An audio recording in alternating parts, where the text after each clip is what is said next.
everybody, welcome back to HitPoint, an anime news show, a JRPG news show, a niche news show, a show where Baku and I stream talk about everything and everything that catches our interest or ire. We stream live every single Sunday at 7 p.m. Central, 8 p.m. Eastern Time. We'll be previewing some trailers, talking about some new game announcements, some games that already exist that are coming out again. It is going to be awesome.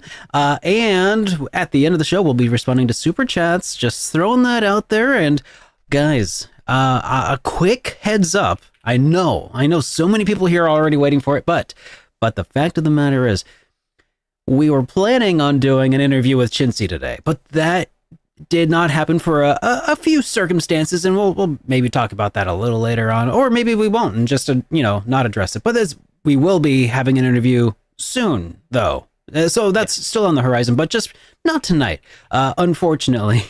But anyways, Baku, it's been about a week since you and I last saw each other, but it's been about even longer than that since we had a chance to actually talk. How are you doing, man? I am doing fantastic, sir. Just finished, what is it called? Metaphor ReFantazio yesterday. So I am now ready to move on with, I feel like a huge undertaking. Yeah. Been it's like a chapter of your life has come to a close, Yes, it really has. Oh boy. I think what Metaphor was like, I think it was like 110 hours, but you guys got to understand a lot of that was like on stream hours. Yeah. So yeah. it's many a days that has taken. Yeah. So that's the funny thing about this is, like, you will look back on this day and you'll be like, man, I remember that. I remember the day I beat Metaphor ReFantazio. And then like you'll be like, man, I don't remember anything about when I got my degree or whatever in waifu studies. You're like, yeah, that did happen. I don't remember anything about that. But I remember everything from Metaphor ReFantazio. So, exactly. Exactly. I mean, but that's the sort of thing that really matters. That's what's going to stick with us in the end, right? Yeah. The degree was nothing, but Metaphor is everything. That's right. How about I don't know. Man? Actually, I haven't played that much Metaphor, but I really enjoyed what I did. How did you like it? What would you give it out of 10? I'd say a solid 8 out of 10.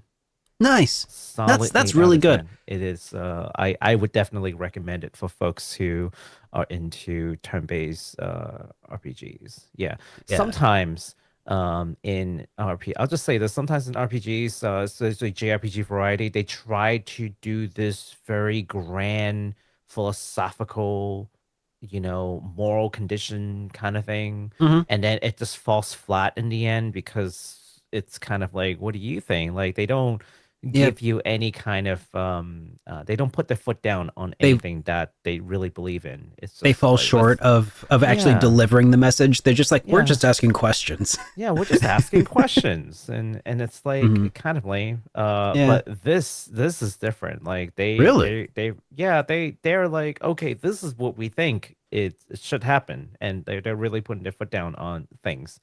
Obviously they still admit that there's some things that they don't really know the answer to, and that's where they're going to be humble about it. But they're not afraid to speak their mind in what they think should be the case. And good. It speaks to a lot of like I feel like that's the difference between art and just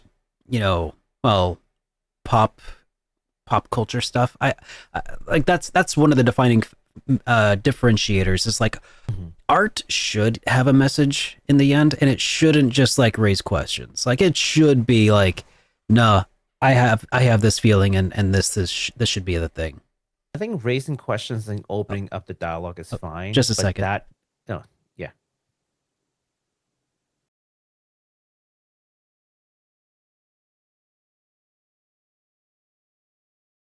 Sorry, Amy was asking me. Yeah, just small emergency. We'll see. You want to take a quick second and make sure things are okay? I can hold the crowd before we start. Yeah. Okay. Yeah. I'll do that. Baku, take the wheel, as well as Chair-kun. Thank you so much. I'll be right back, guys. Yes. I'm gonna talk to the chat real quick. Let's just say hello to everyone who's coming in here right now. Fabian, welcome to our podcast. Eagle Knight, welcome. Razor X, welcome. Miami Sunrise, welcome. Sam Sparks, welcome. How are you guys doing tonight? Yes, I just finished Metaphor ReFantazio. Joining me now is Chair Coon right here. You see Chair Coon and Mike Coon over there in backdrop Coon. I'm taking the wheel, yeah. And immediately the viewership plummets to single digit. We all know we're here for Derek. I get it. But yeah, the Metaphor was fantastic. So if anyone has not played Metaphor yet, I highly recommend it. I'm actually love you too, bro. I'm actually since we have a second, if y'all don't mind me sharing stuff, I actually have a tiny request. If you have a second, and that is, I've made a poll. Yeah, exactly what you're asking about there, Miami Sunrise, which is I've made a poll about what game I would want to play next, and I've got 6 games that I'm interested in that I feel like I would really enjoy. But it's kind of like streamers like some happy medium between what I want to play and what people want to watch, right? So here are the 6 games that I want to play, and then you tell me what you want to watch from there, and then we'll find one that makes sense. And it may very well be that I'll play all of it. It's just a matter of order, right? Or maybe I'll play 3 of them, like just the top 3. I don't know. Hey, welcome back, Mr. Derek. All right. Thank you so much for waiting for me, guys. Yeah. Yeah. That's the beauty of doing live news. So perhaps I don't know how far did you get? Did you just talk about any news or just talk about stuff so far? No, I gave them a link on games that I plan to play next, and I'm like, why don't you go vote on one of those things? Oh yeah, if you have a second. Yeah, I've got a couple of games on the list. A Trails game is on the list. If you will. What? Which one? Crossbow. Oh well, that's awesome. Like you haven't played any of the Crossbow ones yet, right? I haven't, and I've been kind of saving it for stream because I feel like it's stream worthy. Yeah, absolutely. You know what's one thing that I started to do is I started playing games off stream, period. Like just no streaming of this game because it's just like free time between meetings. I hop on, play for like 15, 20 minutes. I get back to work. It's not like a thing where I can just like stream and then like, for 20 minutes or something. And that has actually been very good for me for my like mental headspace. Oh yeah?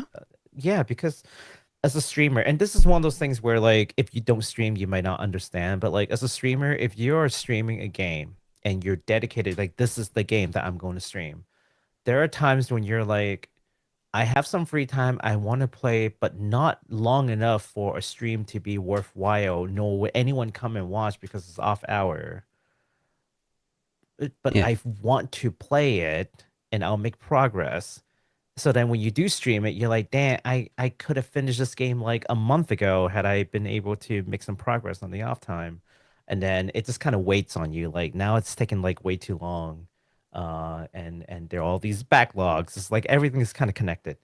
So by being able to finish some games off stream, it's actually been like just alleviating my whole thing about like not being able to play a lot of these things that are coming out on day one. I'm like, dang, and now I got to put it in the backlog. So it's not healthy. Yeah, I know. It's a streamer problem, guys. It's a streamer problem. Well, I get that, and yeah, being able to play something off stream just as a palate cleanser is probably pretty nice.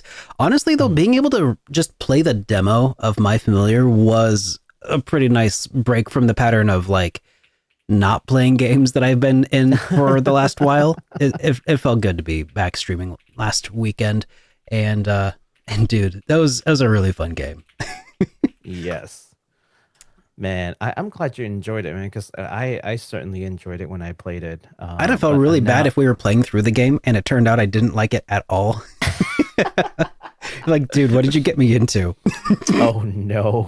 It's like the ultimate, like, when you start to show like a coworker this YouTube video or whatever, and they're just like, you know, when does it get good? And you're like, 5 minutes ago. And then you're like, oh God, oh God. Well, you know, I played the game. I feel like this is something you will enjoy. Yeah. I took a bet and it paid off, I think. I think so too. I'd say Yeah. absolutely so. Yep. Well, should we go ahead and get started with talking about some of the games that, well, would normally be coming out, but really it's more like some upcame games? I think that's the perfect way to put it. These games came out during the time when we were kind of on hiatus, and we just want to geek out over them, honestly. So let's start with the first one. The remaster for Xenoblade Chronicles X Definitive Edition has obviously came out, and I'm sure some of you guys are playing it. But for the people who have not gotten it yet or started playing it, let me tell you a little bit about this remaster. It actually features new story content, which is fantastic. It's not just like we made it pretty and we're selling as a full brand new game. There is new story content. There's a whole new region to explore, new characters. They have removed the blade levels.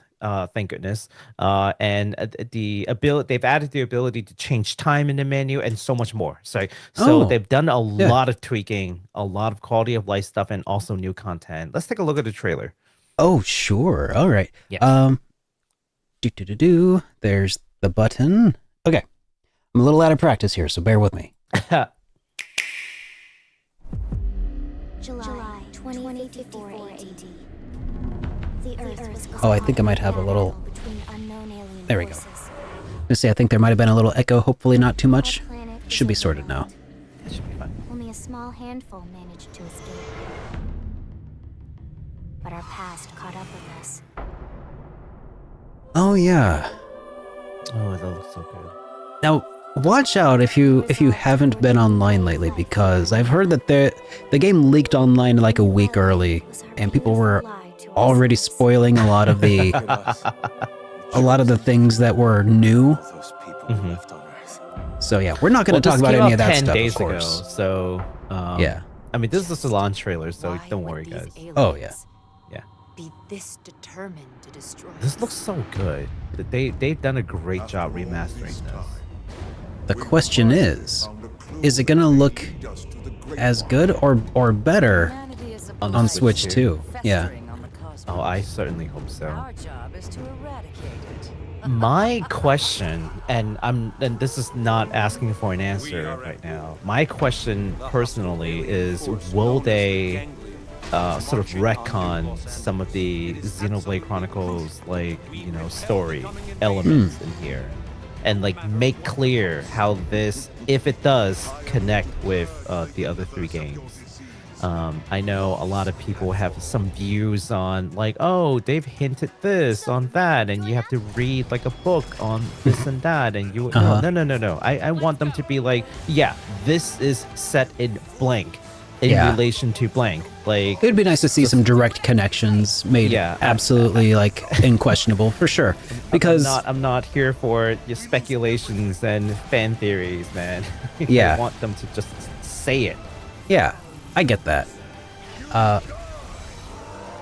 It would be nice, but I mean, and maybe they do. Who knows? We don't know. We haven't played it. I don't know. Are you gonna? So yeah, that is not a question for like seeking real answers from chat. This is more like this is a question that I want to answer after I play the game. Right. Yeah. So, are you gonna play it? I will. I mean, I remember you were a big fan of Xenoblade 1, 2, and 3, and huge. And did you play this already, the original version on Wii U?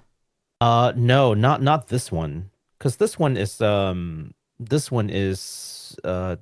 Xenoblade Chronicles X. Yeah, it's not somehow related to like the 1, 2, and 3. Seems disconnected-ish. Yeah, from what I've heard. Yeah. It's a the But it play looks neat. style's very different. The story is very different. But it's from the same people. They are calling Xenoblade Chronicles. Like there should be some connection. Maybe Yeah. we'll see. Maybe. Maybe. But yeah, I didn't want to get a Wii U just to play this game. Yeah. Because it was on a Wii U, and I'm like, okay, well, is there any other game that I want to play on a Wii U to justify this purchase? And there wasn't. Hey, So I'm hey, like, come okay. on. Fire Emblem, God, what was that called? The crossover with SMT. It's on the Switch. Yeah, well, it is now. But before Yeah. that, it was it was exclusive to the Wii U. There was like 4 reasons to own a Wii U, and I had most of them, and I never played any of them.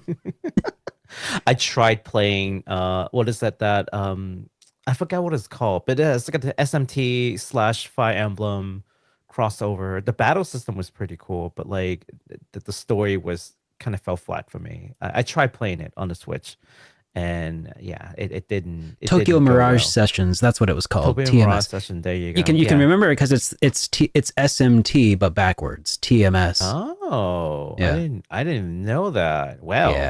Yeah. I learned something new today. Yeah, I tried getting into it. I could not get into the game, but I did really like the battle system though. But in any case, yeah. So this game came out on the 20th, only on the Switch. Although, again, really hoping that Nintendo will come over Switch 2 version of this. Like, come on, don't do this game dirty. Like, you released this game on the Wii U that like would be barely anyone bought.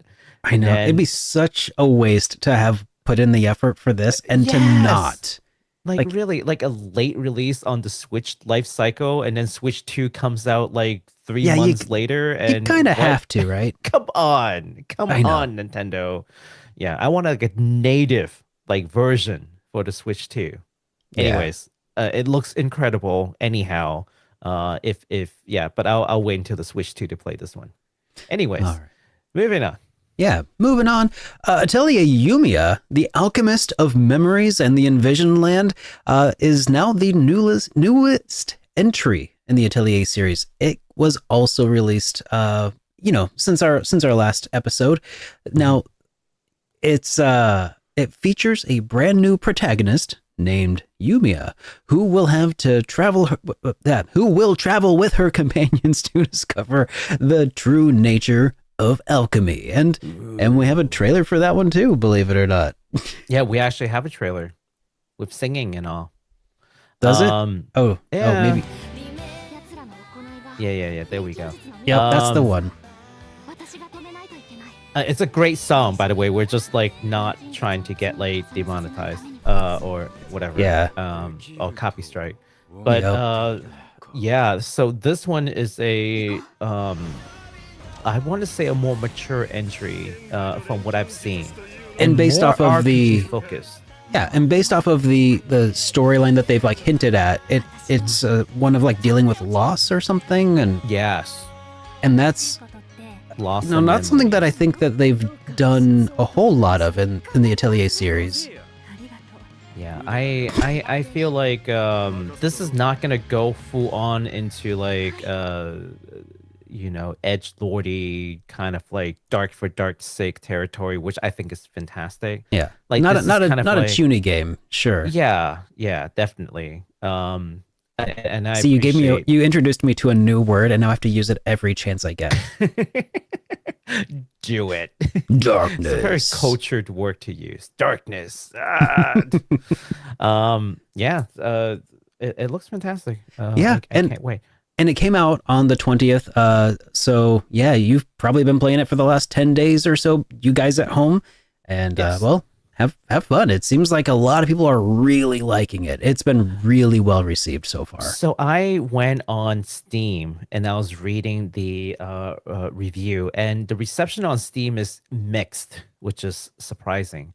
What? But here's the thing. Like, so once I started reading the reviews, it looks like some of it is like a Steam specific thing, because and I'll stand by this still, that JRPGs from Japanese developers, they are really bad at optimizing on PC. Like, their games are still for the most part made for consoles.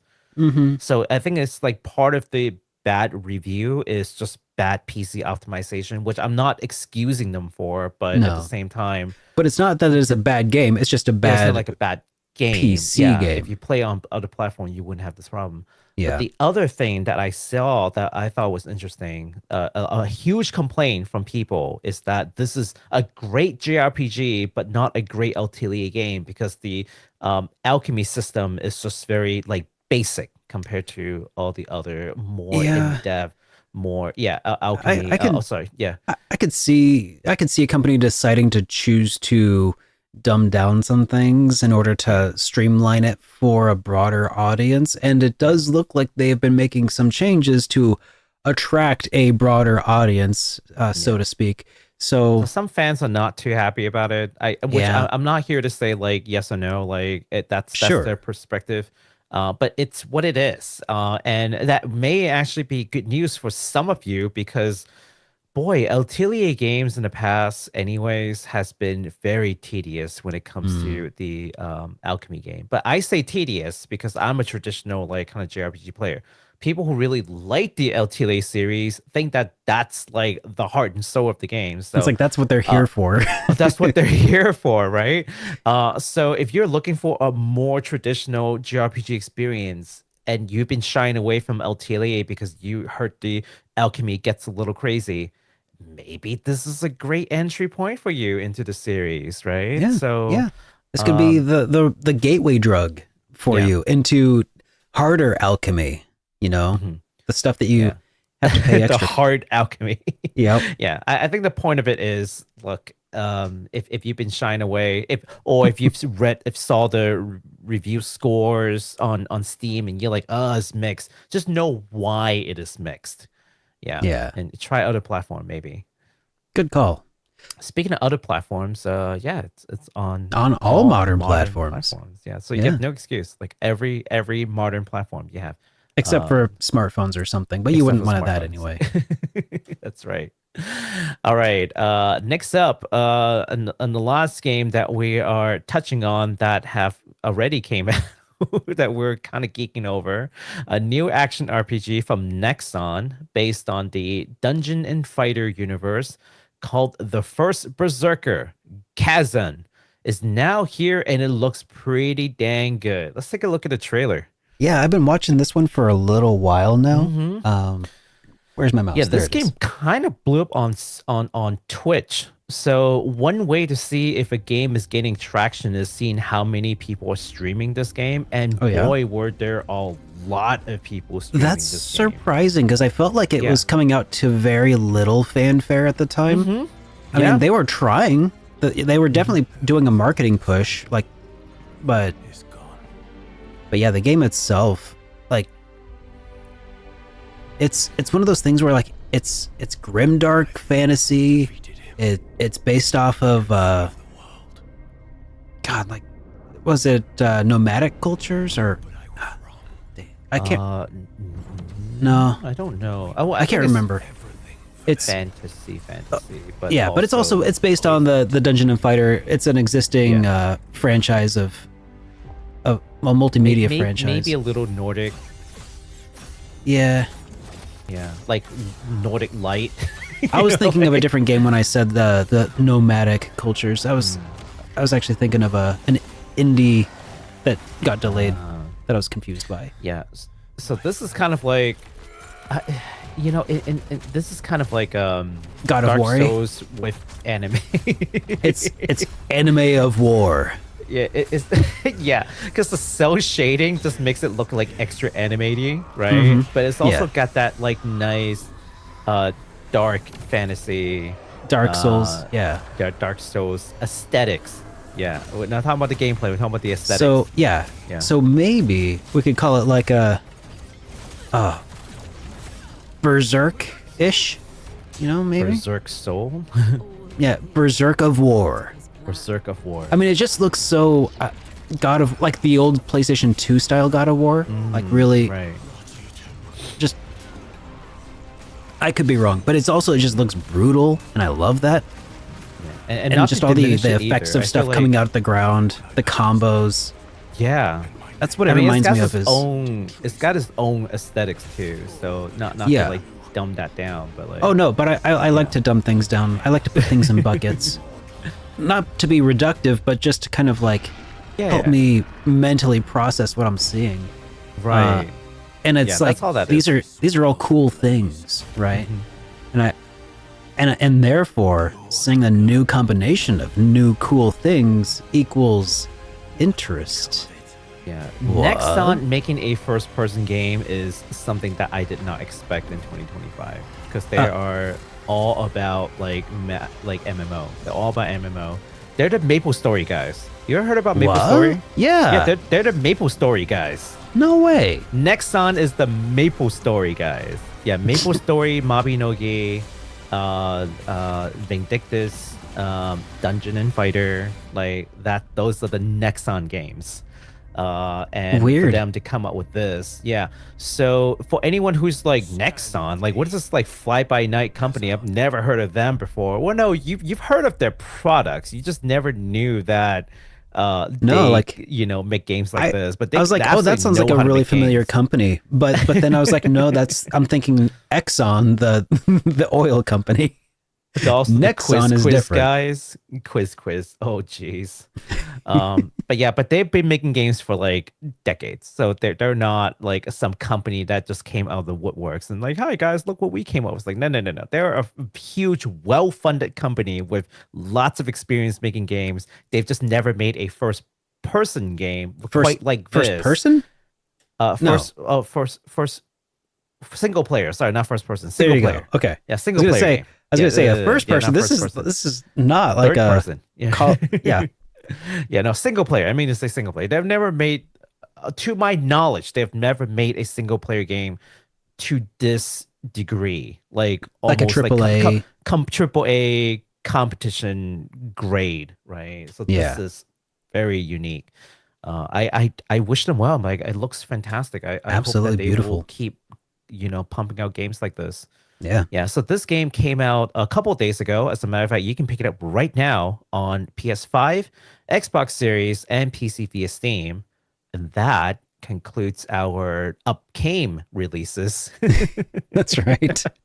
So now we get to talk about some of the games that were recently announced. Yeah, let's go ahead and just talk a little bit about an update that we got. So Nintendo put out their Nintendo Direct, and I think a lot of us already have heard a little bit about it by now. But just to recover all the greatest hits and all the highlights, just to get you guys up to speed. They led off with Dragon Quest 1 and 2 HD 2D remake. They led with this, and that's awesome. And I think that kind of set the tone for the rest of the Direct as well.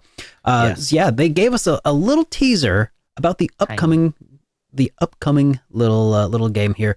So they are going to be released as a duology in one package. So let's take a look at that teaser trailer and let's do it. See what we got. Let's go. You're gonna get us copy striked. Oh no. Oh boy, this we can turn the music back on, I think. Oh yeah. There we go. Oh man. Look at that. That looks gorgeous. Mm-hmm. It's kind of weird seeing them with the red horns, like the art, instead of like the white horns from the NES. Right. Like, look at all these graphics. Oh jeez. Look at that fidelity. Graphico.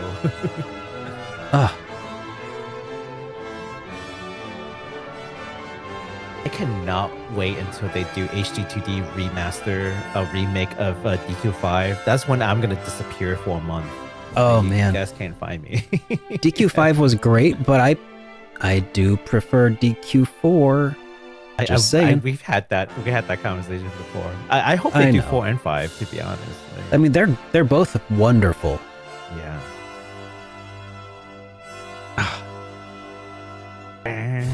I know, damn it. It's so Dragon good. Quest, but it's a bird.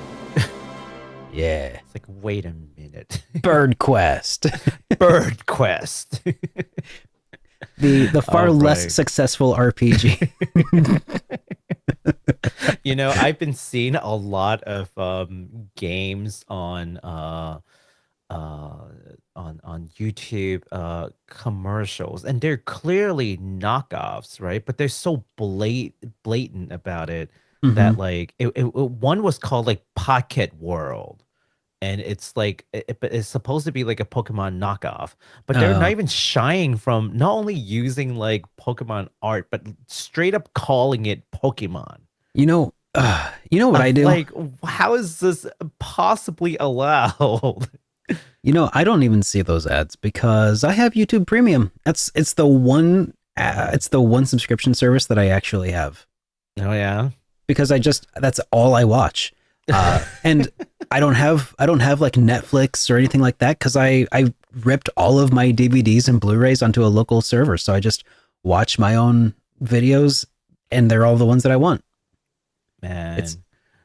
But yeah, I can totally see Bird Quest. Bird Quest is like some kind of knockoff too. It's Bird Just Quest wait is for it. absolutely the Sesame Street version, and it's all about Big Bird. God. Somebody needs to make this, by the way. Yes, please. I'm not Yes, leaving it. please. I'm not leaving this topic until somebody commits. Okay, actually I will. So it's coming out sometime in 2025 for the Nintendo Switch, the PlayStation 5, the Xbox Series, and PC via Steam. So Yeah. man, that's awesome. I cannot wait, but we have to wait, and yeah, it's gonna be fun. It's a good choice, I think, to keep them as a 2-in-1 package because both of them, at least on the NES, were very short. Like Dragon Quest 1 is like a 10-hour game, maybe, Mhm.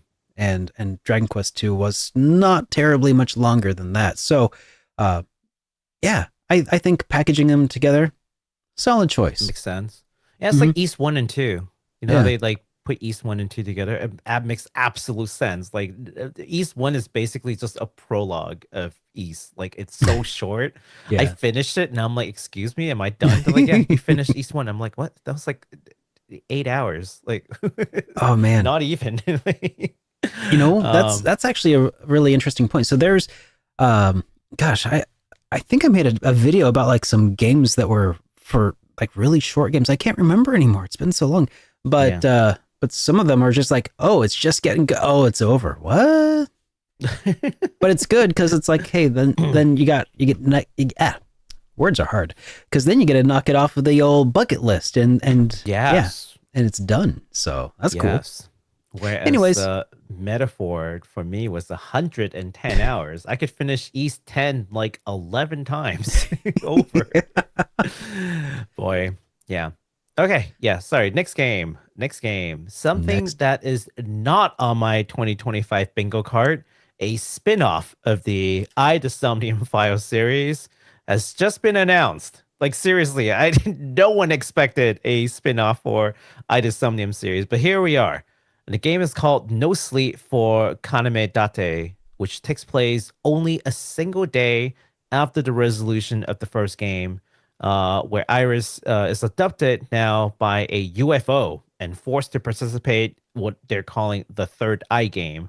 It is up to Kaname Date and Aiba to rescue her from this, this nightmare scenario.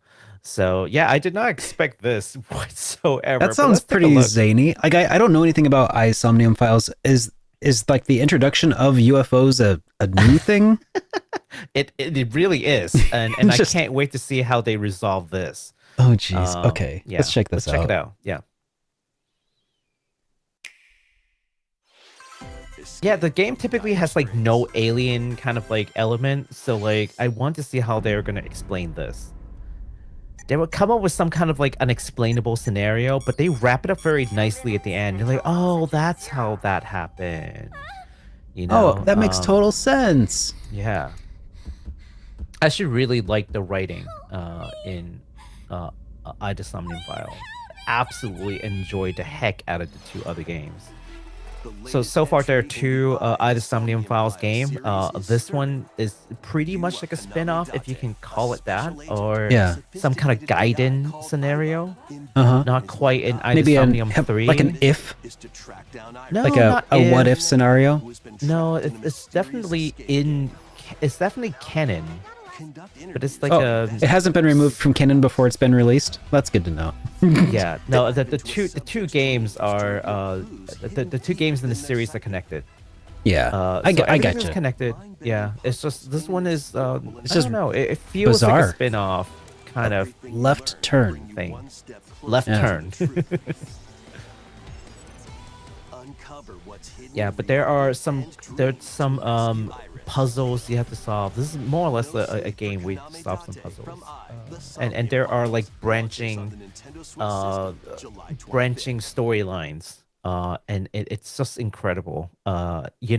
Speaking of games that you can play off stream and just like on your own, I'd highly recommend you checking out either SOMNIUM Files, like just Yeah? on your own. It's so good. The writing is so good. Oh, And I nice. rarely say that about games, but the writing for this one is solid. Like I don't know how they did it.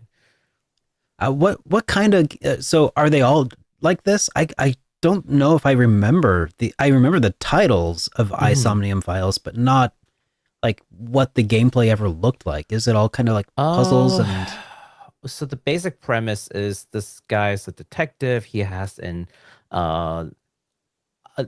eyeball implant in him, and it Sure. also has an AI that that interfaces with him. And it's a yeah, pun.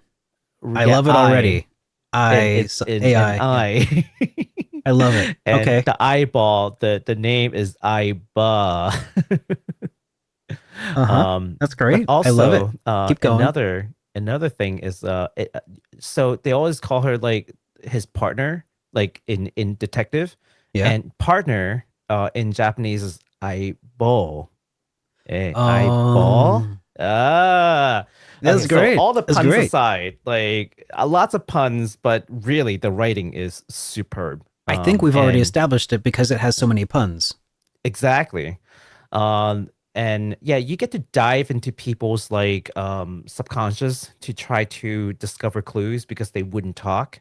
Is all this the one kinds that I of- watched? I think I came and watched you stream it. And like you can Probably. like jump back and forth between different scenarios or different dates. Yes. Yes. Okay. Yes. I remember now.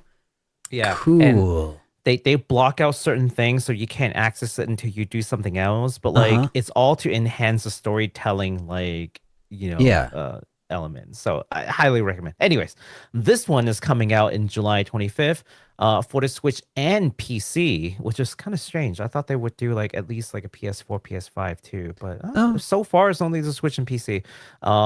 They haven't talked about when you can pre-order, but as soon as I can pre-order it, you bet I'm gonna pre-order this one. Yeah. Heck yeah. Heck yes. Well, you know what I'm probably gonna pre-order too is this next one that we're gonna talk about because Atlas just announced a remastered version of a 2006 RPG, the Devil Summoner series called Raidou Remastered, the mystery of the Soulless army. And no more verses. let's I guess maybe I don't know, maybe they're giving too much away. Do we fight the Soulless army or do we command them? Let's find out in this trailer, maybe. Yes. For a remaster, this looks pretty dang good. My expectation for like my expectation is a lot lower as far as like what a the aesthetics. Well, remaster not the is. aesthetics, but like but they called it the remaster. Yeah, So then, okay. it looks kind of remake-y rather than remastery. Oh yeah, I are don't they know. selling themselves short? Maybe under promise, over deliver. Yeah. Look at that, man. That looks cool as heck. The game takes place in 1920s Japan, in Taisho era. It looks cool as heck, man. Yeah, so this is not a modern time game, guys. No. Take it easy. That's my motto.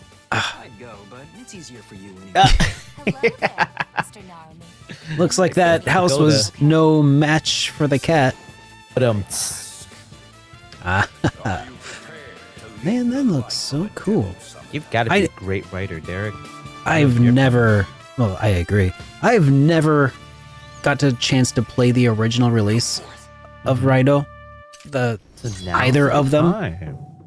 So hopefully this is going to be a situation where they give us not just the first entry, but hopefully the second also. You know what? That'd be great. That would be great. It will depend on how well this sells, and judging by the amount of excitement I've seen online and all the people coming in asking me if I'm excited about it, I'm gonna say that people are excited about this. It seems to have established quite a bit of hype. And the funny thing is, it's kind of like I feel like a lot of us were like looking over here, and then Atlas is like, "Ha, over here," because leading up to this, there was a little bit of hype about a potential Persona 4 remake that was talked about because of a new domain that was registered for P4RE, which seemed to fit a very similar vibe as the P3RE.co.jp. And those are kind of expensive URLs to what do you call that? Register? Yeah. They wouldn't do it if they didn't plan to do something with it, right? Well, it was done anonymously for one. So we don't know if it was done by Atlas or by somebody else, but they requested to be anonymous. But one does not buy P4RE.co.jp without a substantial amount of money. Like short URLs like that tend to be Quite pricey. Thousands and thousands of dollars per year. So yeah, so that's pretty cool. Anyway, regardless of all of that, that's unconfirmed. But what has been confirmed is the Raidou remaster, and that's going to be coming out June 19th for the PlayStation 4, PlayStation 5, the Xbox Series, and Switch, and PC via Steam. And I love it. I love am all these like announcements. That's like, oh yeah, it's going to be in like 3 months. I love that it was announced at the Nintendo Direct, but it did not take long at all for them to be like, yeah, this is actually going everywhere. And I love that. Like Nintendo, like I said in the title, Nintendo went niche, but Raidou went everywhere. And I love that. More games in more places is good for everybody. Yes, it's great for consumers. Heck All yeah. right. Next up, another thing that was not on my bingo card. Bandai Namco is releasing a new 2D action platformer with a pretty familiar mascot, just not in the way that I'd expected. Let's just take a look at it. You can see what I mean. Okay. I was scratching my head when I was watching this. I don't think I saw this one. just watch. You have been chosen. And we have There you go. Okay. Bro, Go on. that's Pac-Man. And the fact that he's in a shadow labyrinth is hilarious. No! Look at it. Oh my god. I'm like, I don't know what they're going for here. You know what? Except here's the deal. Here's the thing. Isn't there a Pac-Man movie being made or something? Is there? I think that there is. Is this Pac-Man Dark Universe's like first Dude, look at this. Look at this Pac-Man. Look at Dark that. Universe Pac-Man. Dark Universe Pac-Man. Robo Pac-Man. Mecha Pac-Man. This is ridiculous. I love it. I hate it. But why I had to if show this is the this direction that they're gonna take with that Pac-Man movie, I might actually watch that movie. This is weird. Escape the maze. Dude, if I really hope that the Pac-Man guy just goes waka waka waka waka. Oh, yes, yes. Become the apex predator. Okay, Are there have- ghosts? I have some high hopes for this, actually. Like, it could be a really good game. Okay, like, I don't want to Oh no. diminish it just because it's Pac-Man, but holy crap, like... You know what? They needed a way to revitalize that franchise IP. Mm-hmm. This might be a good step. For the first time, I care about a Pac-Man game, whether or not it's good. Yes. Like, for the first time in 40 years, Pac-Man might be relevant again. It's Yes, that's insane. But 2025, here we are, a new IP centered around Pac-Man. of all Wow. things. And this game is coming out on July 18th on PS5, Xbox Series, Switch, and PC via Steam. So many ways to play this. Definitely. I'm itching to try this. Not gonna lie. This may be the first Pac-Man in like 3 decades that Yeah. I would play, or 2 decades. I know. would I play. know. No, more than 2 decades. Because, like, who cared about Pac-Man ever since Ms. Pac-Man came along? Like, that was the 3 last. decade? That was the. Dude, this is like the 80s. This is like 82, maybe. Oh, jeez. Yeah. Like, wow. This is. Yeah. This is going to be like the first home console release of Pac-Man that anyone really cares about. This is going to be great. Yeah. Moving along, Bamco also announced the remastered version of a PSP classic, Patapon 1 and 2, together in a bundle called Patapon 1+2 Replay. Patapon is best described as a kind of rhythm and real-time strategy game, and perhaps this trailer that we have might just help fill in some of the details for you. Man, Patapon is a different kind of game. People ask me, like, what kind of game is Patapon? I'm like, I can't explain it. You just have to watch it, and then you'll immediately understand it.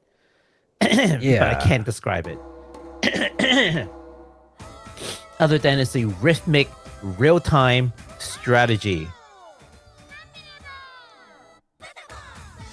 It is super fun.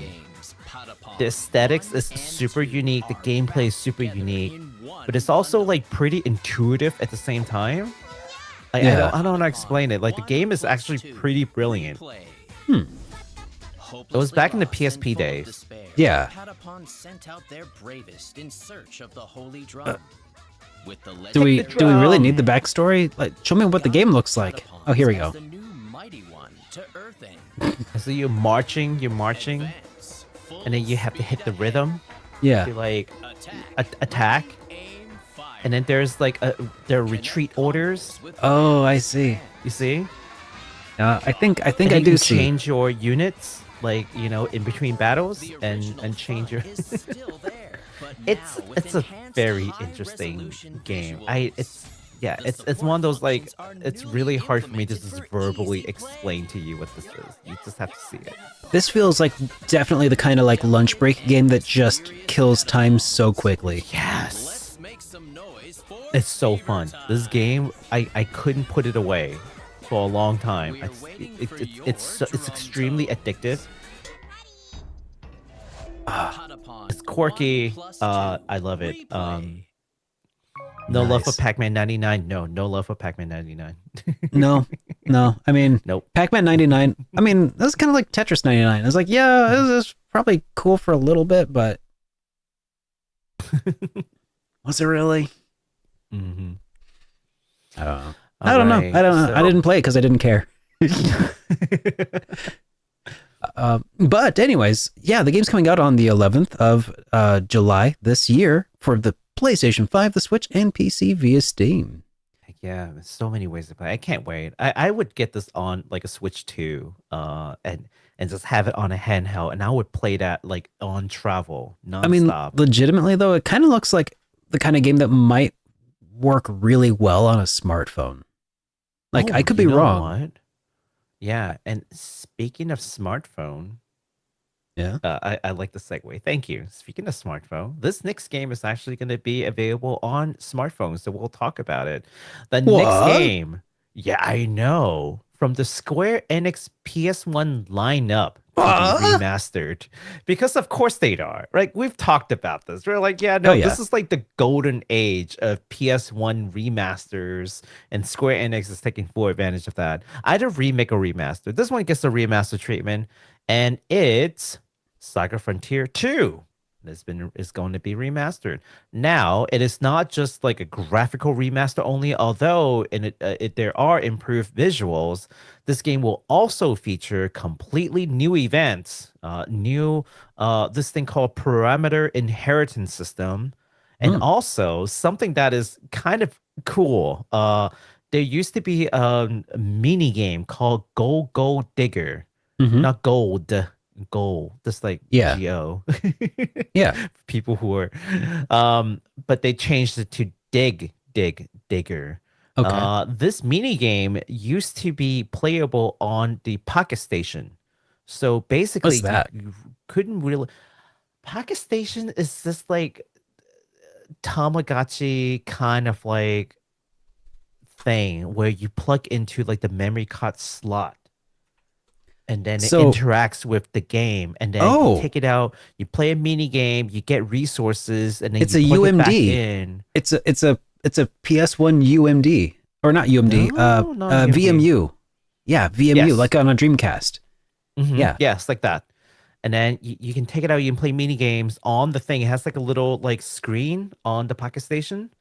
And then Was this like a Japan exclusive? Like, yes. oh, okay. That's like, I had one. I don't know what happened to my Pocket Station. And I'm really mad that I don't know what happened to my Pocket Station. Yeah. But I did play, Digger back then for SaGa Frontier 2. So I remember this. But now you can also play this little mini game in any version of the game. This is built into the game now. So kind of cool. here, I let's just want to check out show off what this looks like, because this is like the first time Pocket I've heard of Station?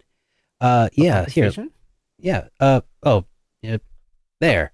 So yeah, that's the Pocket Station. yeah, that's a Pocket Station. Look at that. That's so cool. I had well, you know what? Let's not go into other websites for now. But like that's neat. So the control panel part, you can like lift it up. Yeah. And then like You plug turns it into the like a memory card slot. slot thing. And you slot it into the PlayStation, and it will like, get the data from your Pocket Station. Oh, cool. Okay. Yeah. Well, so anyways, so now the Digger mini game is now also available without the Pocket Station. Right. That's right. Among other things. So lots of like, QOL, quality of life stuff, but also like here are like the major features that will be added to this remaster. Yeah. So we can take a look. All right, let's take a look. I do appreciate that when they do these like HD remaster, they're not just simply like updating the graphics and then just shoot it off and be like, here you go. They are putting in some new stuff in. Yeah. So I appreciate that. SaGa Frontier was the same way. They added some things to make the story more complete in the SaGa Frontier 1 remaster. The boy who was once called a good And it's really cool that they just shadow dropped it. Like, I mean, I didn't mean to spoil or ruin your thunder there, but Oh, no. yeah. They absolutely did just shadow drop this. I was gonna say I was not like the biggest fan of SaGa Frontier 2, but this is giving me incentive to revisit the game and see if I really didn't care for it as much as I think I don't. I like the look, like the hand-drawn kind of almost watercolory. I really dig that. Yeah. I wonder if they like rescanned original art, or did they just upscale existing assets? I wonder what they did. But I guess the nice thing, so SaGa Frontier 1 is more like a polygon situation. Oh yeah. This is more like pixel art. Yeah. And I think the pixel art makes it easier to upscale I see. without and still look really good. Yeah. Yeah. Whereas polygon is like, yeah, that's just the look. Like it's either you like it or you powerful don't. bosses waiting for you after you've completed the story. Yeah. A Yeah, see, remaster that's Digger refined in the and top right-hand more corner. enjoyable. Oh yeah, that's cool. Oh, you can speed up battles now, which is fantastic. Bear witness Ah, to this I history. That's nice. love it when game allows me to just turbo through. Like if I'm grinding, I'm just like, just let me turbo through the animation, please. Like, Available now. Yeah, like yeah, nobody likes having to sit through a 90-minute summon cutscene every time. yeah, Ah. FF8. Looking at you. FF9. But anyways, yeah. FF10. So this game is actually already out. Like I was contemplating on moving it over to the like upcame section, Uh-huh. but since we're going down this entire list of like Nintendo Direct things, I'm like, you know what? I'm just gonna keep it here. Yeah. But it could have easily been in the upcame, section because it's already out. You can play this right now if you purchase the game. So yeah, check it out. It is available on PS4, 5, Switch, PC via Steam, and more importantly, on the iOS and Android for our friends who wants to be able to game on their cell phones. Nice. But don't want to do this whole gotcha dance. This Yeah. is not a gotcha game. It is just a once and done. So you buy the game and you own it. Nice. Well, I like that. I like that quite a bit. Well, All right. next up is a game that I haven't heard about too much myself. It's a new arcade-style beat-em-up game from Marvel.emu. How do you say that? I don't know. And Temu? and Tribute Games. It's called Marvel Cosmic Invasion, and it has been announced for release later this year. Yeah. I am a fan of beat 'em ups, so let's check this out. A lot of people were very excited for this. I was like, what's going on? Like, Yeah, I don't care much for Marvel stuff at this point. Like, I'm a little marveled out, but like beat 'em ups, I do like some beat 'em ups. you know what? It really does take me back to the days, seeing the arcade and whatnot. Look, dude, bam! Oh, remember some we of were that talking classic about earlier? 90s style. Yeah. Uh-huh. I do Venom like that. Slash! Schnick. Storm. Bunch of playable characters. Yeah. I'm surprised they didn't add Rogue in there. Miss Marvel, I think. Boom! And I don't know who that is. I don't know. Nobody knows who that is. But that looks cool. Yeah. My Okay. Marvel. Yep. Okay. This, Right? This is, I care now. You Like care now? I mean, before I was like, oh, that's some nice animation for sure. But now you show me the pixel art. Okay, I'm all right. I feel this. So- Yeah. So the Temu has been like making a name for itself for a lot of beat 'em up games. So I think they also did Teenage Ninja Turtles. They did yeah. Power Rangers. Mhm. Scott Pilgrim. No, that was not them. I don't know but- if they did soccer, but yeah, but they were Well, that was really making a name Ubisoft. for themselves for these beat 'em up games, and Yeah. I'm all for it. It looks fantastic. Yeah. Well, luckily we can. If you are into beat 'em ups and if you're into Marvel, then you don't have all that long to wait because it's coming out sometime in this year for all modern platforms. Yeah. All right. This last game that was part of the Nintendo Direct, but also not part of the Nintendo Direct. It really depends on which one you saw. See, this one was not in the English Direct, but it was featured in the Japanese Direct because, I would definitely take a look there to make sure we're not missing anything. But we are talking about it today because this game will have an international release. So, what game is it? Bamco just announced the newest entry in the Super Robot Wars series, and it's called Super Robot Wars Y. Let's take a look at the trailer real quick, and that should explain what we're looking at. It is a All right. it's a long-running tactical RPG series for anyone who's not aware of what this is. A very, Special announcement. very long running. There's like Very long-running. there's like 20, 30. Too many. The world is on the edge of hope. There's almost as many Super Robot Wars titles as there are Marvel movies at this point. Actually, maybe a better comparison would be like to Godzilla movies. Yeah. Like, there's just so many. There's so many. They're like, which Super Robot Wars is which letter are you using now? They've used W, they've used X, they've used V, they're using Y now. I think they're gonna have to start using like symbols, like you know how like in Mario 1 when you would jump on a shell and it would just like give you infinite lives, and eventually you'd stop seeing numbers, it'd go on to like characters and then crowns. They have and, like, Alpha. Yeah. They have Alpha. They have Z. I remember Z. Super Wars Z. Mm-hmm. So yeah, they're starting to run out of letters very soon. They're gonna run out of letters soon. Yeah. Yeah. They're gonna have to start moving on to words. They have numbers.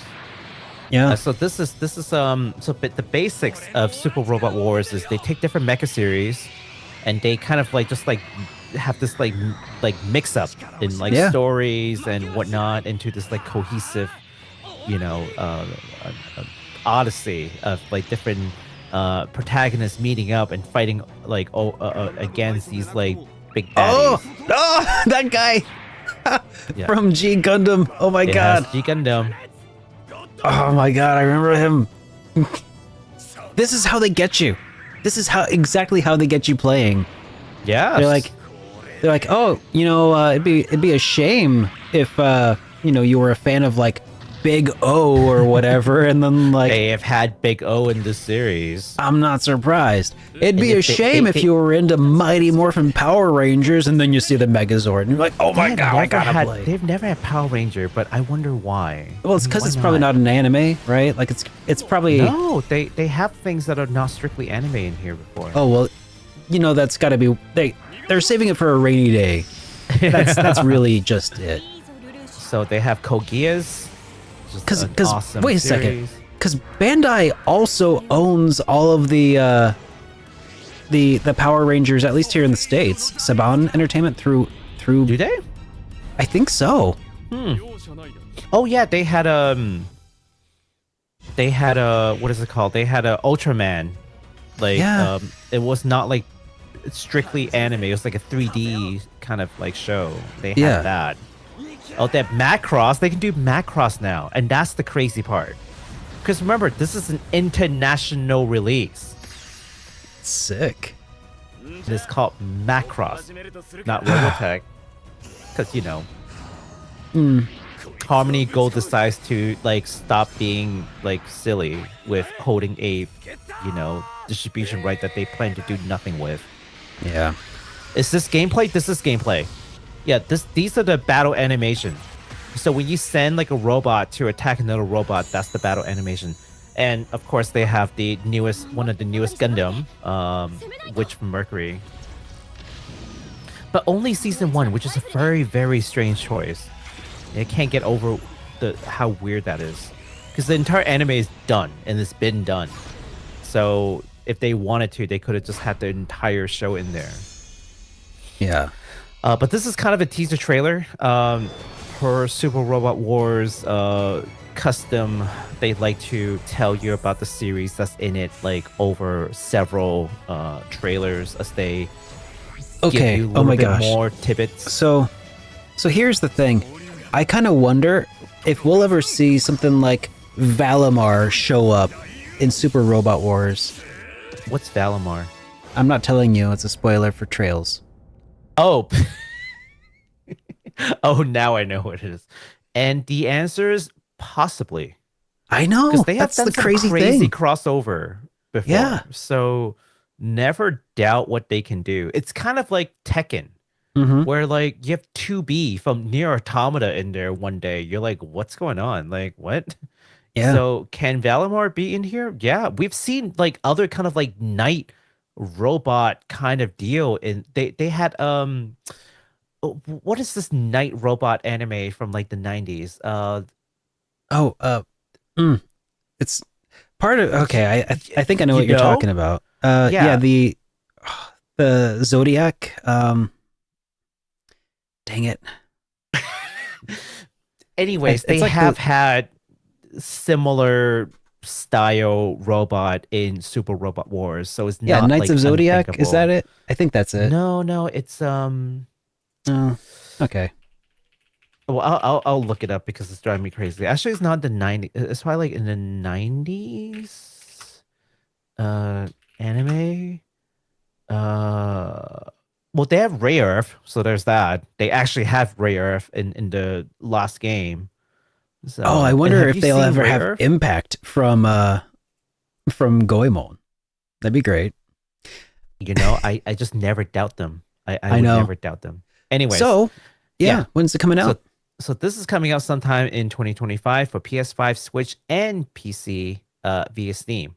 And that concludes all the games that we saw. I think all the games we saw from Direct, right? Yeah, I And think then so. We've got 2 more, Yeah. just not from Direct. Now, speaking of spoilers for trails, we're not going to show off the trailer of The Legend of Heroes: Trails Beyond the Horizon because, it's a series that is especially spoiler sensitive and spoiler prone just because of all of the context. Like, if you've played any of the games and you see a trailer, and you're probably going to know, like, oh, I know that person. I didn't know they would be in here. That's a spoiler. So anyways, suffice it to say, everybody's in all of the games ever, but here's the deal. The game was officially announced by NIS America for the West.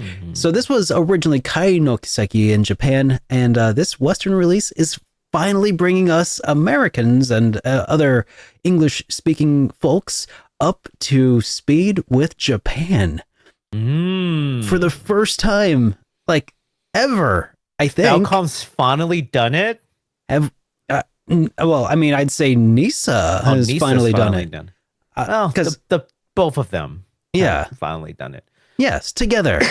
and it's just, I remember not all that long ago, not too many years ago, people were like, oh my God, we're never going to get caught up. Because we were like 5 games behind at one point, maybe even more. and it's just been a whirlwind of releases and strategic choices, like partnering with the Geofront team to make the crossbow localization. Wow, like that was a smart choice, and now we're finally caught up, or will be in the fall. The fall of 2025. It's coming to PlayStation 5, the PS4, the Nintendo Switch, and PC as well. Yes. All right. And also, I just looked it up. The anime series I was thinking about is The Vision of Escaflowne. Do you remember that one? Vision of Escaflowne? Yes. Yeah. See? Yeah. Like, they have kind of like nighty kind of like robot, and it was in Super World War, so Yeah. Crazy. I no doubts that it's possible.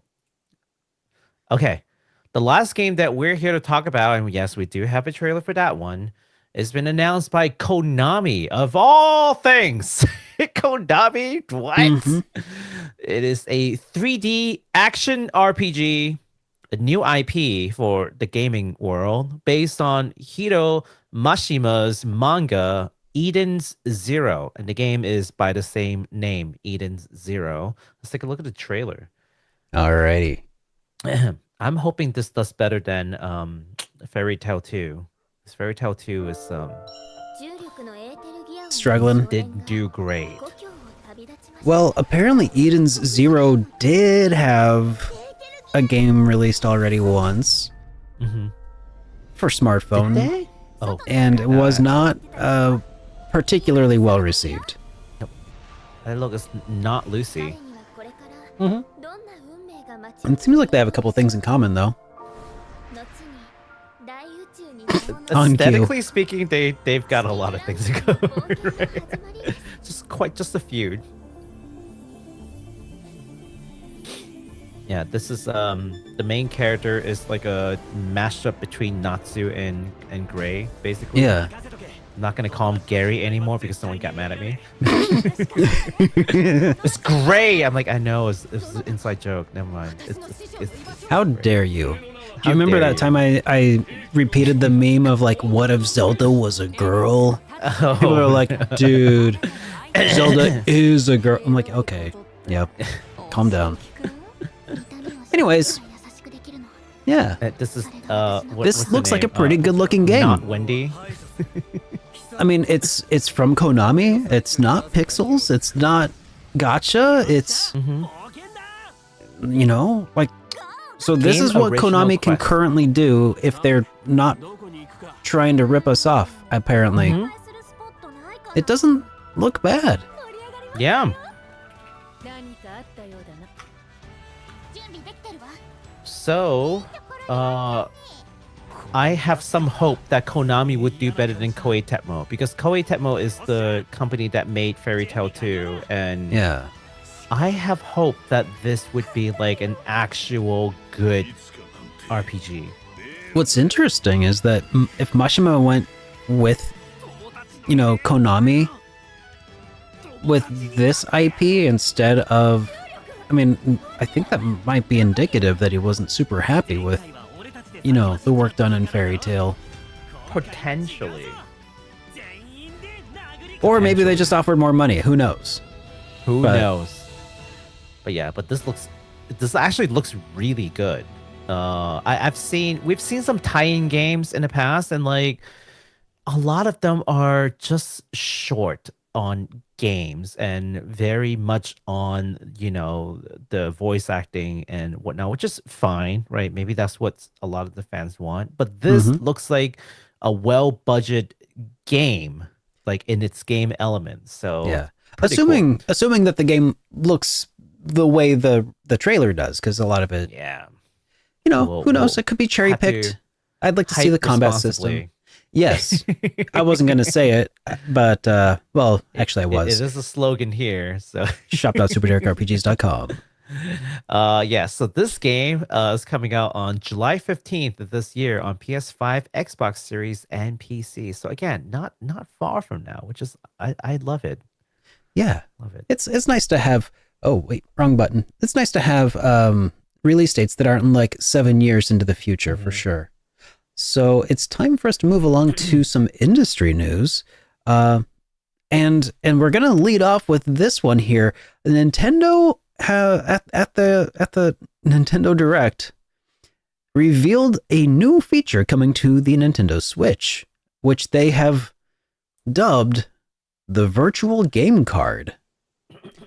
And it basically means that you can just do whatever with your games, like as if it was an actual physical copy of the game. Yeah. Kind of. Let's take a look at the explanation. Let Nintendo speak for themselves here. Yes. And We'll talk about it. yeah. Game cards. You can put a game featuring Mario in this Nintendo Switch system Uh-huh. and a Legend of Zelda game in this one. Freely inserting the games you have on hand into any system you want. But Yeah. what if digital games could be as flexible and convenient as game cards? What if? Well, here's what we Can you came up sell with. them? Introducing the virtual game card. In the future, virtual game cards can be used for digital games. What about when the servers shut down?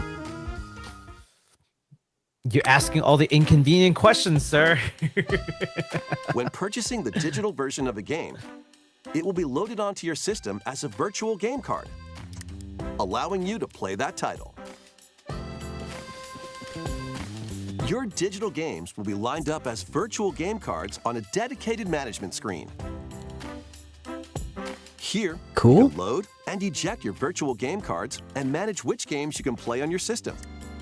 I will say that what they have done with this is they have made it look intuitive, which is If nice. you have two Nintendo Switch systems, you can eject a virtual game card from one and load it onto the second.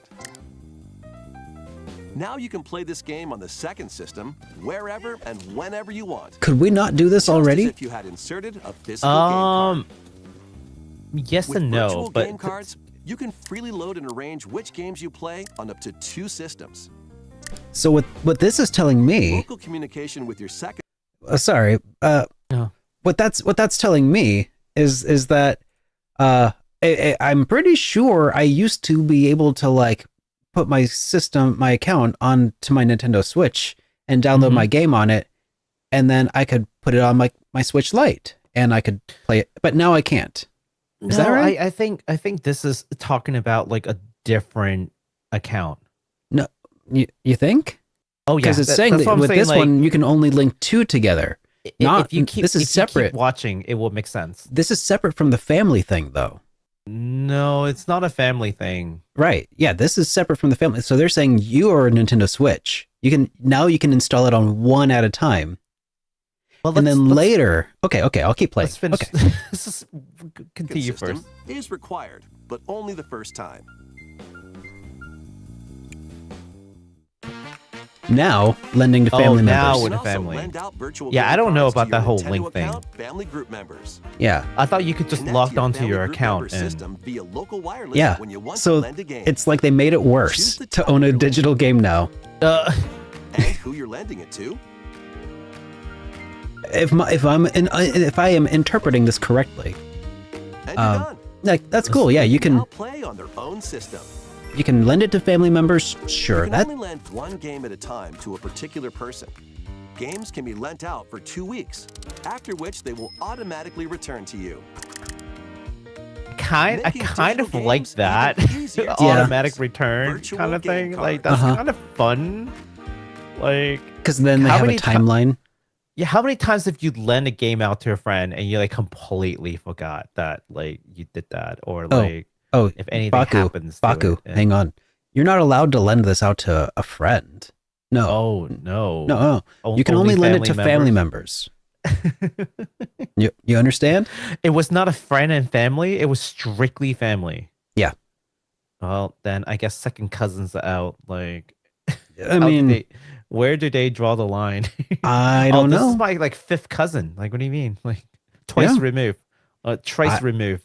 I'm just, I'm finding it difficult to. Okay, well, anyways, leave it to Nintendo to come up with both an intuitive way to explain how it's better than the previous system, and also rebranding an entire concept just called game sharing, which is usually far less restrictive. Right? Yeah, And I'm just not loving it. I mean, it's nice that now I guess you can lend to people who are not yourself. Mhm. But I thought, and I could be mistaken, but I thought you could just like add your own account onto like Amy has a Switch Lite, and I feel like I could just like log into it and download my games, and she could play them there. That feels like something that I could do. But There's only this is one now way saying, to find out. I'm gonna go test that now. Yeah. My to Switch and see what happens. 'Cause I mean, honestly so- haven't done that. I was gonna say, and this feature is not out yet. It's coming out in the near future. It said, but hopefully, maybe people catch some of this shenanigans, And then Riot. because it feels really like they're adding restrictions and calling it. I mean, they are adding a convenience factor for sure, but they're also adding what feels like some new restrictions that seem like a not good. Unnecessary. Yeah.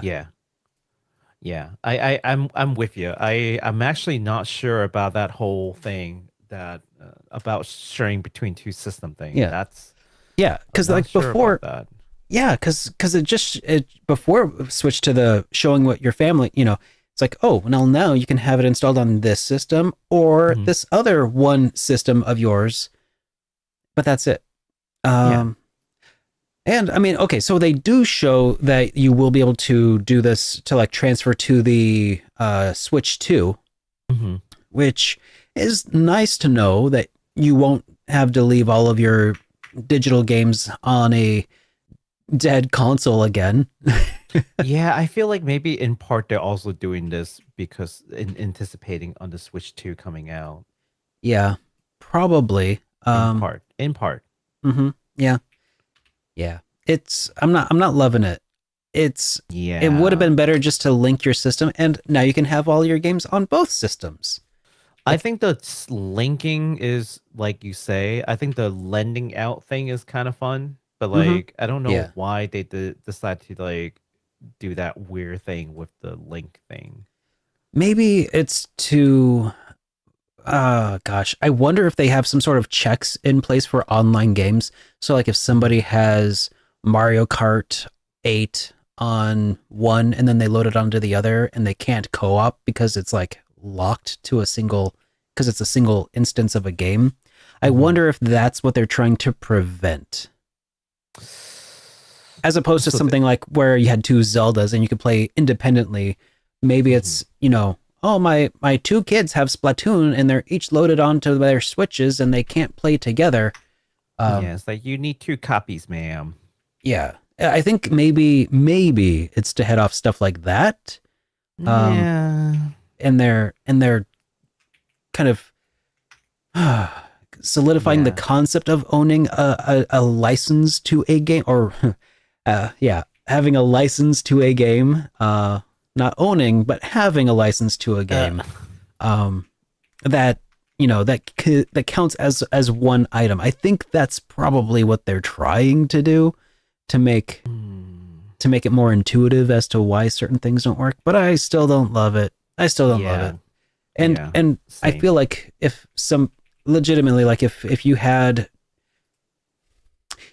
you have one copy of a game and it's online co-op or online multiplayer only, you should be allowed to play with your other console, because it's not our fault that you're not making local co-op games anymore. Like it used to just be plug in another controller into the system, not. Well, they do have local co-op. They do in some things, but it's just very few and far between. That's true. And I think that it would make sense to allow for 2 consoles to play together with a single copy of a game. And there's precedence for that too. That would be way too pro-consumer, sir. I mean, they used to do that on the Game Boy Advance with like Link's 4 Swords, I think. I could be mistaken about that. I thought you could though. I haven't tried it. Can't tell you. Yeah, I don't know. With like a link cable or something.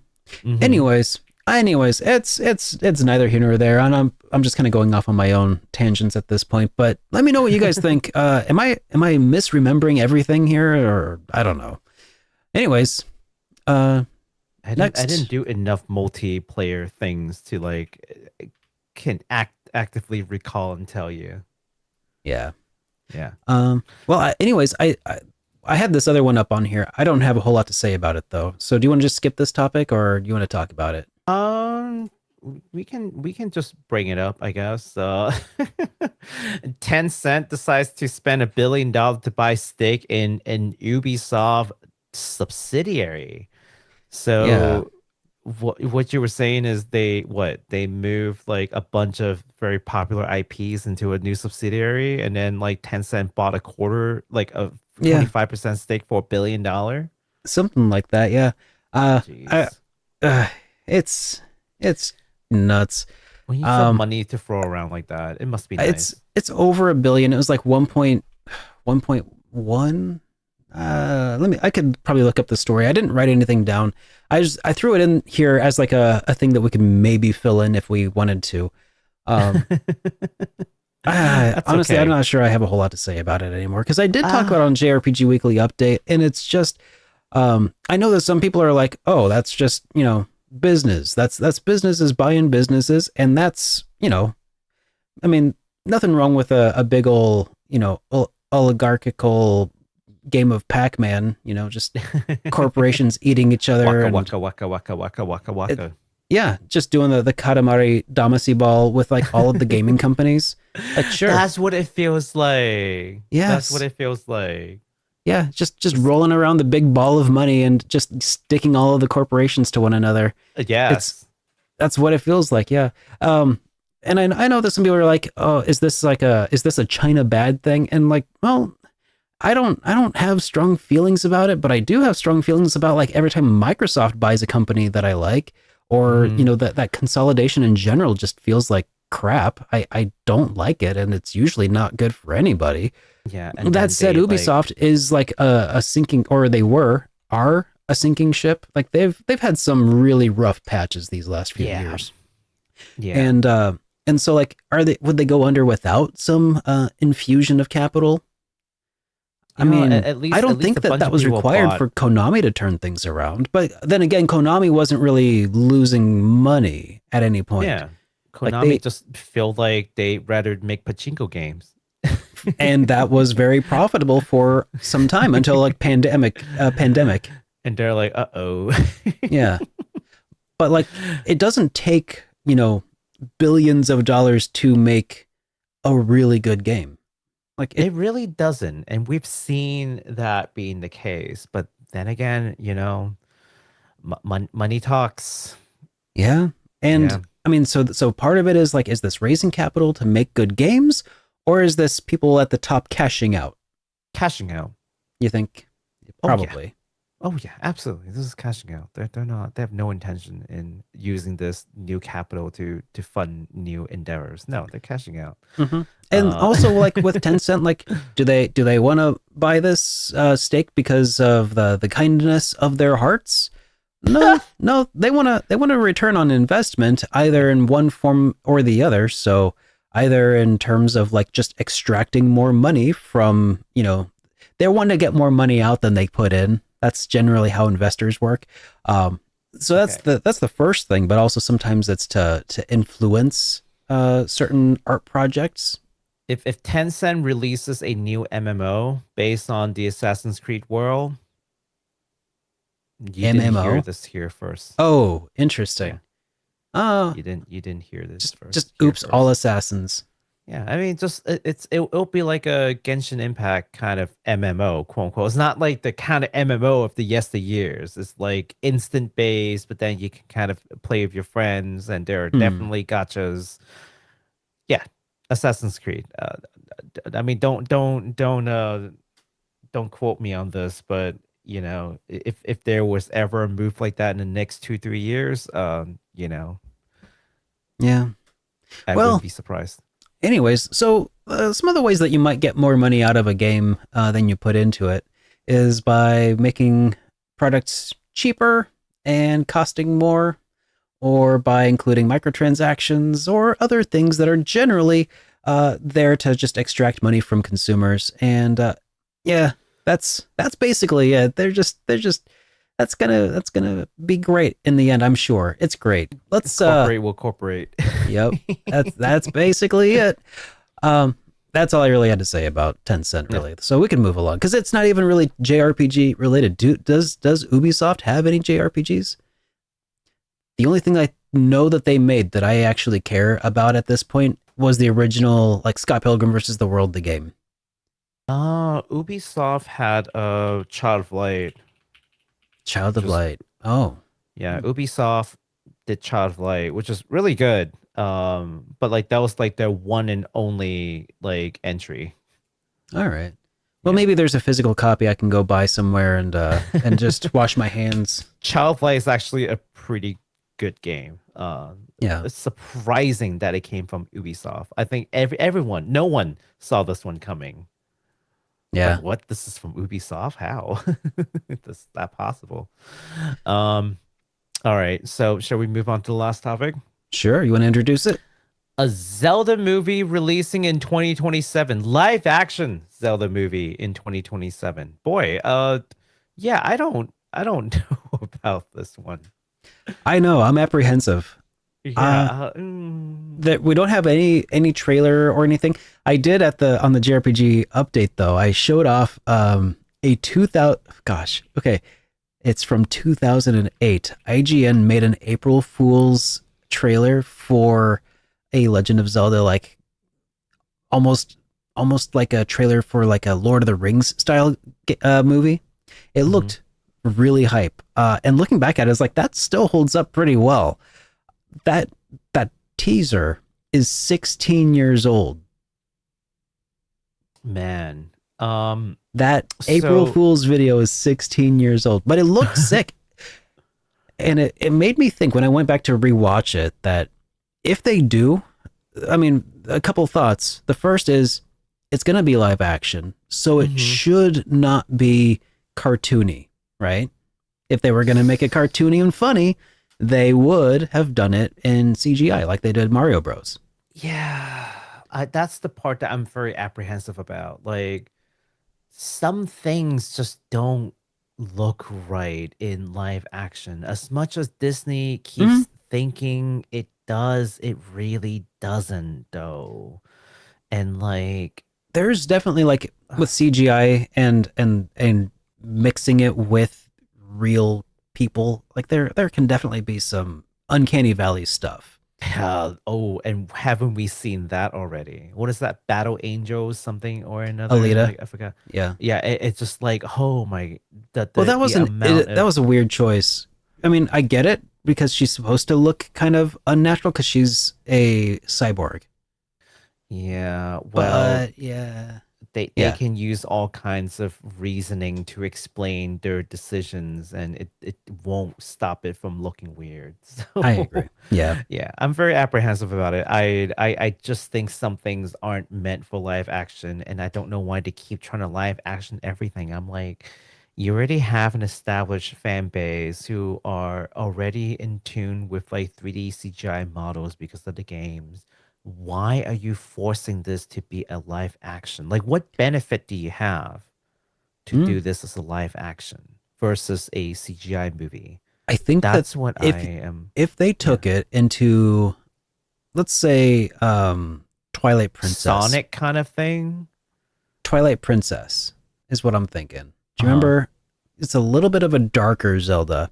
Not Right. quite like Majora's Mask levels of darkness, but like some like more grim kind of presentation of Zelda. Imagine maybe. So here's something that somebody mentioned in my JRPG update video in the comments. Imagine, so Link doesn't talk. Perhaps he's mute from being maybe traumatized or something at a young age or something bad, you know? Mm-hmm. But then through, you know, the world is in chaos, Ganondorf is doing whatever, it's not good. So he finds the courage to fight back in a world set against him, the courage, the Triforce of courage that he imbues and takes up the sword. A movie with a protagonist who is relatively quiet could be very atmospheric. I mean, that doesn't answer the why live action deal though. You could have done that in CG or in 2D animation. That's more of like just the plot though, right? Yeah. What I'm talking about is plot. But I do feel that, like, for the same reason you wouldn't do Lord of the Rings in CGI. Like, because you want it to be real and kind of visceral and atmospheric, but like maybe show off some real world locations and like make it feel real and epic, right? I don't know if that's what they're gonna do. Like, that's probably what I would try to do. Yeah, But- I mean that's definitely possible. We'll see. We'll have to see. We have nothing to work off of other than this is the thing that's coming, and So- here you go. So there are ways that they could do this in a way that I think could work. Is that what they're going to do? Probably not. They're probably going to, I don't know. Jack Black is Zelda. Jack Black as Zelda would be an interesting choice. The Rock. The Rock. The Rock is Link.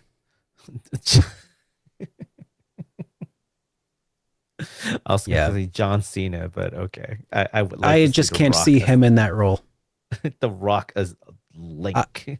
John Cena, I cannot see him in that role. I mean, he would deliver the "excuse me, princess" line very well. Baku.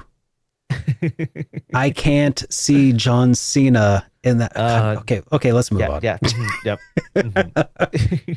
All right, fine. Anyways, let's move along to I've talking about. to ignore it. Well, see, here's the thing. I feel like if I repeat the joke, it gets funnier every time. So let's move on to some of the questions that we got from last week. Yes. Yeah, is this the thing? Yeah, sure. Yes, Yeah, we got some comments from last week. Yes. Well, not last week though. From last podcast. Yes. Yes. Kanye as Ganon. No. Oh, Miami. No. Okay. So this one comes from Joshua Bonnell. I hope I probably said that wrong, or it might be Bonnet. Anyways, they say, I really appreciate the spirit and perspective in the creative process that they're taking with Alterium Shift.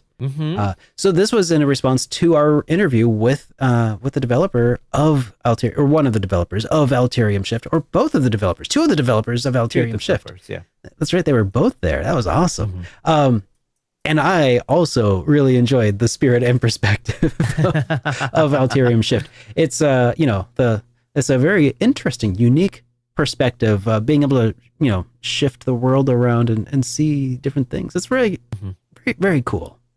Yeah, and I can't wait to hear more from them whenever they are ready to release the game or some kind of playable demo. I'm there for it. Also looking forward to doing more interviews. And of course, as you all know, we were supposed to do an interview with Chintzy over with My Familia, but that has been postponed. There are some bigger news that they're working on, and they wanted to save it.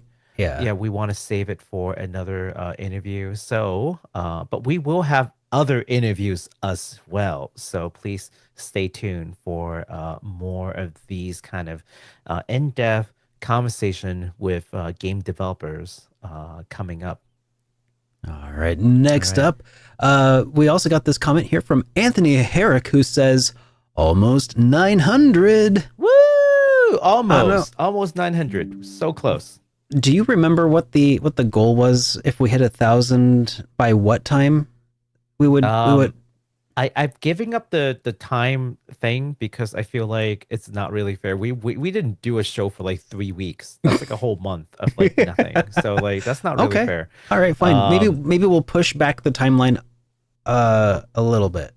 Yeah, but if we hit 1,000 sub, Derek will continue his journey on on what is it? Silent Hill 2. All right. Okay, cool. So make sure you guys get subscribed if you haven't already. It really, really does help us out a lot. Yeah. Tell your family and friends about us. And also that you guys can share games on the Switch. Coming soon. You're only allowed to tell your family about us, actually. If you tell your friends, it's a breach of contract. You're breaking our EULA. We'll come after you. Nintendo be litigious, man. Y'all better be careful. Finally, we got this other message here from Ian Boyd, who says, and of course, Konami has announced a brand new Suikoden. A free-to-play mobile Suikoden. Of course Upside down. They do. Of course they do. I mean, just because they are making some good decisions doesn't mean that every step is going to be in the right direction. But I have heard through the grapevine, though, that this is a new Suikoden where, yes, there is gacha, and it is free to play, and it is mobile, but dude, the trailer looks good, and the gacha is optional for like collecting characters from previous titles, but not necessary to play the game. So that, at least by my estimation, is like, okay, maybe. Especially because there's no way in hell I'm putting my credit card on a phone. Like that's just a rule of thumb. I haven't paid for anything on my phone. Like I've paid for the phone and I use it like it is. Yeah, you're asking for it if you put your credit card on a phone. Yeah. As soon as you like get over that first barrier, it's just like it starts withdrawing money on its own. So don't do that. Yeah.